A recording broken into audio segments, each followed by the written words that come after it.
Mahabang kwento. Actually, parang siya nanligaw sa akin. Hindi, joke lang. Hindi ako siya. Took my tongue and tied it, sent my heart over the moon. It come fly away with me. Imagine all the things that we could see. Yeah, don't you know that life's a dance? Come take my hand and fly away. Ito na. Ikakasal na tayo. Wilson June, sumasang-ayon ka ba na maging may bahay si Andrea na narito ngayon alinsunod sa batas at mga lituntunin ng ating banal na simbahan? Opo, Father. Kasi matagal kami magka-text. As in text lang, hindi kami nagkikita. Siguro around 3 to 4 years. Nag-aaral pa ako noon yung mas lalo kaming naging close sa isa't isa. Tapos, naisipan ko lang, inaya ko siyang mag-date. Doon na nag-start. Ayun. After nun, ayun na, sabi niya hintayin niya ako kasi manliligaw daw siya. It come fly away with me. Imagine all the things that we could see. Yeah, don't you know that life's a dance? Come take my hand and fly away. Andrea, sumasang-ayon ka ba na maging asawa si Wilson June na narito ngayon alinsunod sa batas at mga lituntunin ng ating banal na simbahan? Opo, Padre. Come fly away with me. Siguro ako,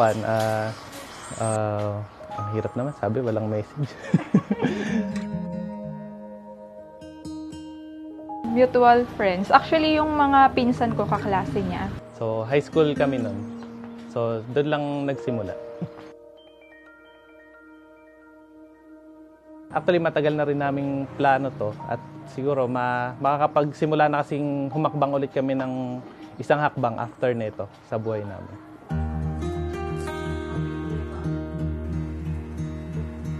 Isa sa pinaka-nagustuhan ko talaga sa kanya, yung pagiging religious.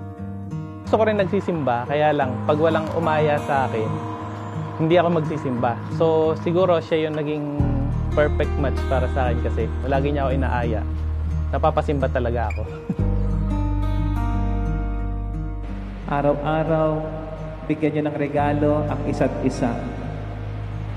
At ang pinakamagandang maireregalo ninyo sa isa't isa, oras.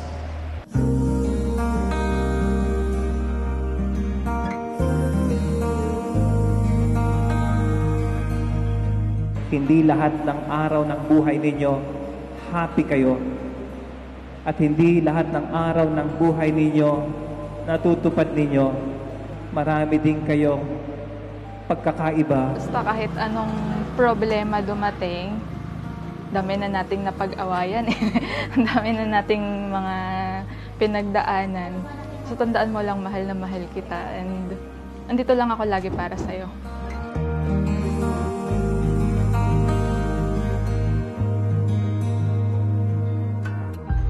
Siguro ito yung start na ng panibagong page ng buhay natin. So, alam ko marami pa tayong pagdadaanan.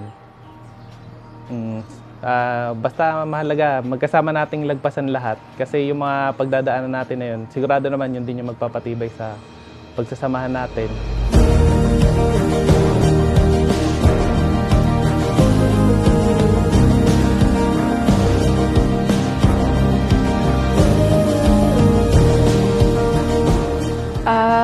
Actually, sabi nga ng nanay ko, alam ko hindi ito yung pangarap mong kasal kasi may nauna kayong pinlano. Hindi man ito yung pangarap mong kasal, ikakasal ka naman sa pangarap mong tao.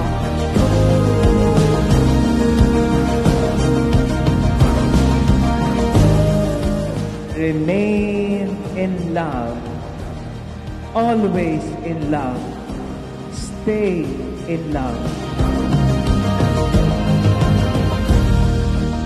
Give him time. Give her time. And give time to God.